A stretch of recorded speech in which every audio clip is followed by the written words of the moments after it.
Bueno, muy buenas noches a quienes siguen a este espacio de diálogos al café. El tema a tratar hoy tiene que ver con las leyes penales en debate. Como es de conocimiento de todos, hay iniciativas legislativas, sobre todo en el ámbito penal, para modificar eh, varios de los artículos del Código Penal o introducir enmiendas relativas a delitos, sus penas y otras contingencias. El planteamiento original era mirar estas leyes, pero no aisladamente, sino en el contexto de la política criminal del país. Esto es cuál es la base o el fundamento que tiene el gobierno, el ejecutivo, para hacer estas iniciativas desde la perspectiva de una política criminal entendida como el conjunto de información multidisciplinaria que debe asistir a estas o acompañar a estas iniciativas. Vamos a conversar esta noche con don Gustavo Blackwood, quien fue catedrático en la Universidad Andina, trabajó en el Banco Central de Bolivia y en el Viceministerio de Derechos Humanos, pero también es muy activo en columnas periodísticas en temas de justicia. Gracias, Gustavo. Bueno, el agradecido soy yo. En su introducción usted hablaba de que ha habido varios intentos de una política criminal, una especie de un estudio, etc. Evidentemente yo coincido con usted y con el doctor Williams Herrera de que no hay una política criminal formal en nuestro país, digamos, en un documento, algo así. Pero evidentemente que hay una política criminal informal. Y vamos a entender, por lo menos en mi modesta opinión, creo que la política criminal es una serie de acciones económicas, políticas, sociales, jurídicas, que tienen como objetivo prevenir y reprimir la conducta reprochable o el delito o la conducta desviada, etcétera, cuyo objetivo es pues la paz social, ¿no? Ahora bien, ¿cuáles son en mi opinión, las características que tiene la política criminal en Bolivia? La primera característica, que es una política criminal racista, porque a partir de la Constitución Política del Estado del 2009, incorpora a las justicias indígenas originarias y campesinas como un apartheid jurídico exclusivamente destinado para los indígenas, es decir, en un retorno a lo que fue, lo que había determinado el rey Carlos V en 1452, que cuando le dijeron el problema jurídico y el problema del indígena, dijo, no, que ellos se rijan nomás por sus leyes, ¿no? Exactamente lo mismo que pasa hoy con la Constitución Política del Estado. La segunda característica que yo creo que tiene nuestra política criminal es arbitraria, porque instrumentaliza la justicia penal especialmente para perseguir a sus opositores políticos con el fin de resguardar este proyecto de poder que actualmente gobierna en nuestro país, que ha perdido cualquier característica de democracia y, digamos, hoy tiene como único objetivo reproducirse en el poder. La otra característica creo que es caótica, en términos de una dispersión de leyes. Cada ley que se hace en Bolivia, se hace una ley para aeronáutica y al final de la ley de aeronáutica una serie de conductas prohibidas con sus tipificaciones de ley y sus,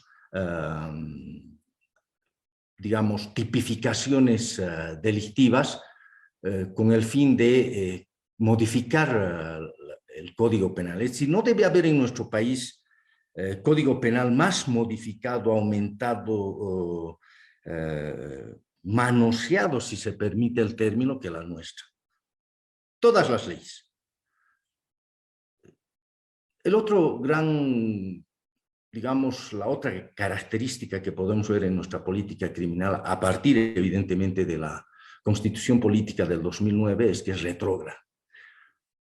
Retrógrada porque retrocede en una serie de garantías y derechos que los bolivianos habíamos conquistado a lo largo de más de 200 años, en temas como, por ejemplo, la imprescriptibilidad de la ley, la retroactividad de la ley, o el hablar 2 idiomas para poder acceder a un puesto de trabajo, ¿no? Entonces, esas son, digamos, las características que tiene en el ámbito formal, o digamos, en el ámbito de las leyes penales.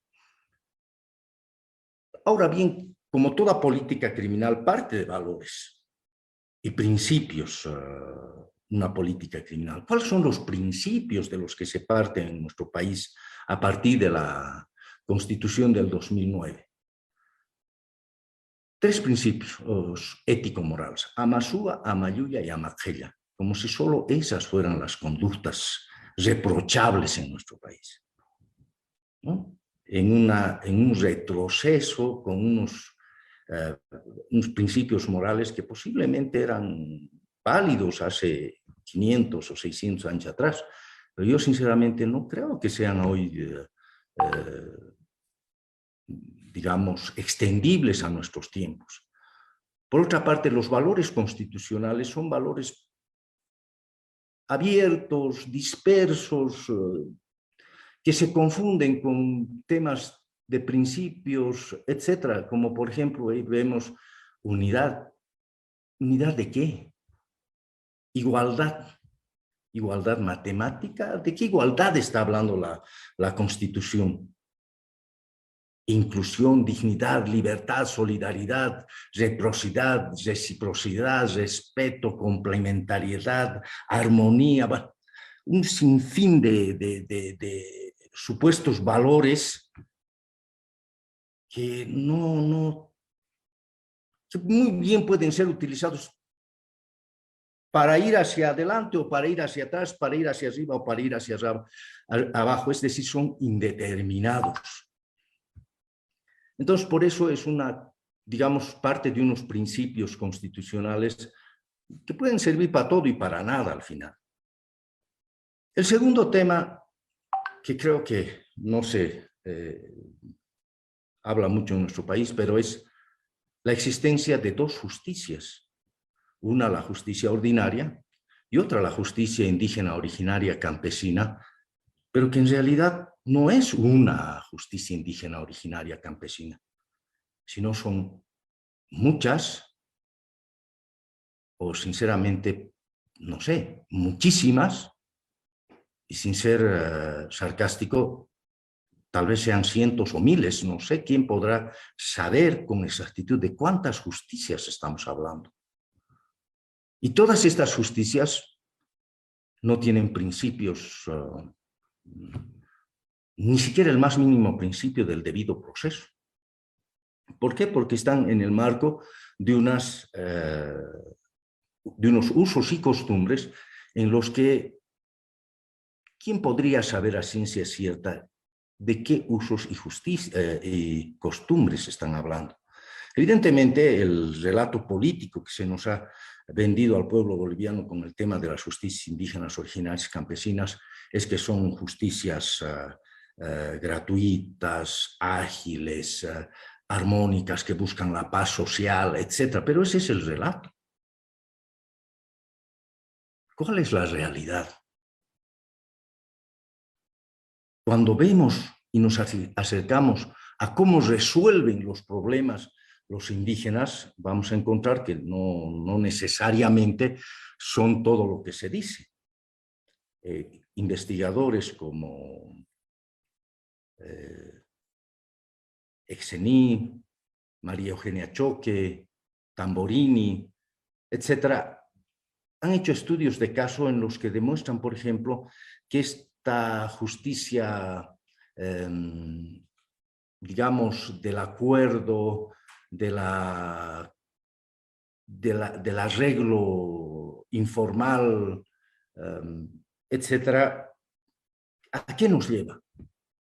A que personas, por ejemplo, muestran un caso en que una señora, cada que su esposo le daba una paliza, el curaca del pueblo los llamaba a los dos, les hacía abuenar, como ellos decían, pero ya iba en la 17 o 18ª reconciliación y la señora se tuvo que ir al alto a pedir el divorcio, porque ya era insoportable. Porque esa es la única medida que tiene la justicia indígena en la mayoría de los casos. ¿Cómo está resolviendo la jurisprudencia los temas que llegan en consulta para que se resuelven los problemas? En la mayoría de los casos se declara improcedente. ¿Por qué? Porque, como ustedes saben, la justicia indígena originaria campesina está no digamos, por debajo de la Constitución, que sería lo lógico. ¿No? El artículo en cuestión en la Constitución dice que la justicia indígena respeta, no dice debe respetar la vida, no, respeta la vida, respeta la armonía, etc. Y por tanto, a lo único que está sometido es a los principios morales de la Constitución. ¿Cuáles son esos principios? El Amasúa, el Amayuya, el Amaqueya. Y por eso, por ejemplo, hubo un caso en el que a un señor le asaltaron la mina, en el alto encuentran a los ladrones, les requisan, les quitan todas las mercaderías, los materiales, los minerales, etc. Les hacen un proceso que determina la justicia indígena. Como la justicia indígena es autónoma, el juez determina que sean juzgados por la justicia indígena y ese señor pierde su mina, pierde sus instrumentos, pierde los minerales y lo que está sucediendo en muchas partes. Hace poco estamos viendo lo que está sucediendo en el Salar de Uyuni. Esos son los problemas reales que está pasando en la justicia boliviana. Al margen, y en lo que yo comparto plenamente con lo que han expresado mis colegas, de los aspectos ya tradicionales como la retardación de justicia, la mora judicial, la independencia de los jueces, etcétera, que seguramente requieren un nuevo y profundo debate sobre una reforma del sistema judicial, pero que esta reforma tendrá que ser integral. Yo me quedo ahí para poder responder a las preguntas que se puedan hacer y muchas gracias, doctor.